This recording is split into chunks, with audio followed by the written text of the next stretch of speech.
श्री शिवाय नमस्तुभ्यम। हर हर महादेव। अपने पुत्रों की लंबी आयु और कुशलता के लिए महिलाएं व्रत रखती हैं, जिसका नाम जीतिया व्रत होता है।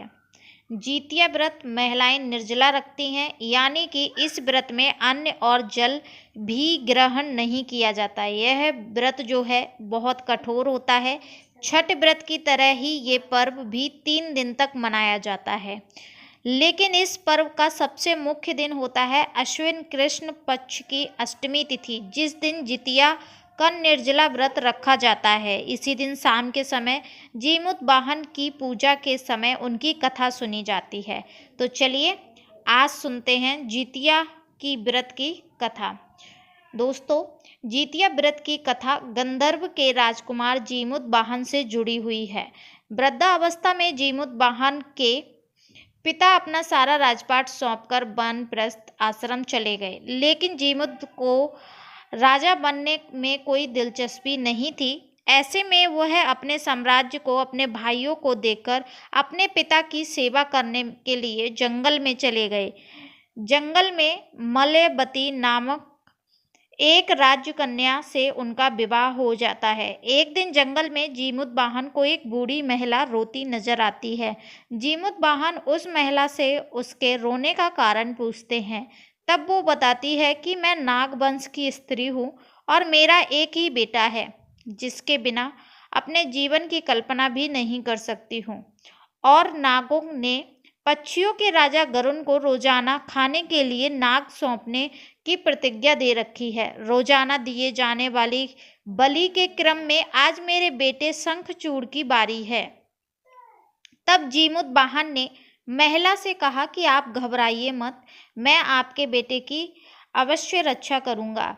आज उसकी जगह पर मैं खुद ही बलि देने जाऊंगा। इसके बाद जीमूत वाहन ने शंखचूड़ के लाल कपड़ा लिया और बलि देने के लिए शिला पर लेट गया।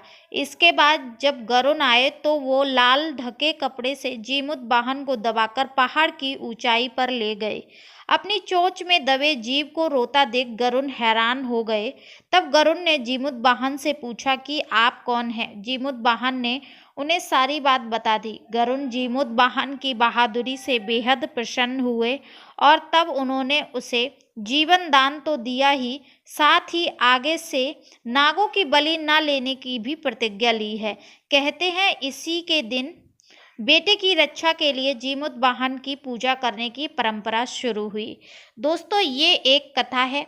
चलिए अब जानते हैं दूसरी कथा, चिल्लो सियारों की कथा। दोस्तों, एक समय की बात है, एक चील और एक सियारन नर्मदा नदी के पास एक जंगल में रहा करते थे।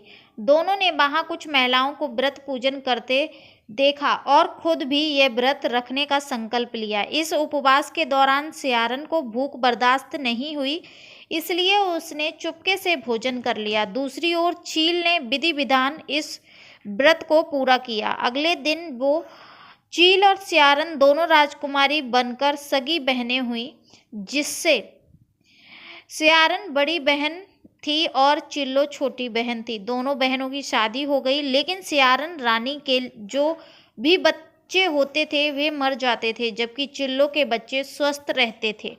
सियारन को इससे जलन होने लगी। जलन के कारण सियारन रानी अपनी बहन के बच्चों और उनके पति को मारने का प्रयास करने लगी, लेकिन वह सफल नहीं हो सकी। बाद में जब उसे अपनी भूल का एहसास हुआ तो उसने अपनी बहन से क्षमा मांगी। बहन के बताने पर उसने फिर जितिया का विधि विधान से व्रत किया, जिससे उसके पुत्रों की लंबी आयु प्राप्त हुई। दोस्तों, ये जो 2 कहानी थी जितिया व्रत की, मैंने आपको सुना दी। तो चलिए अब बात करते हैं तीसरी, जितिया व्रत से कृष्ण भगवान से जुड़ी कथा। महाभारत युद्ध के समय अपने पिता की हत्या से नाराज हुए अश्वत्थामा ने पांडवों से बदला लेने की सोची।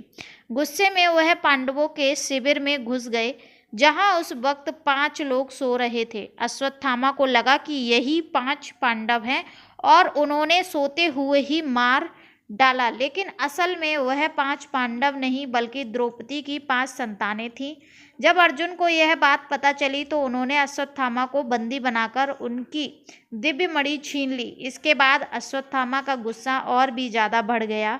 तब उन्होंने बदला लेते हुए अर्जुन के पुत्र अभिमन्यु की पत्नी उत्तरा के गर्भ में पल रहे बच्चे को उनकी गर्भ में ही नष्ट कर दिया।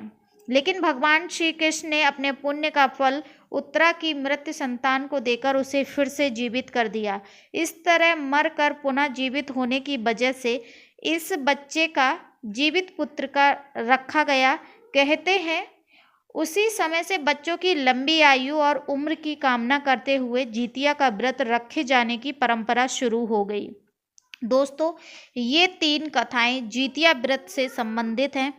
अगर आपको जानकारी अच्छी लगी है तो कमेंट सेक्शन में जय जितिया व्रत, जय जीवित वाहन अवश्य लिखें, भगवान की जय जरूर लिखें और चैनल को सब्सक्राइब कर लें। मिलते हैं किसी विशेष वीडियो की जानकारी के साथ।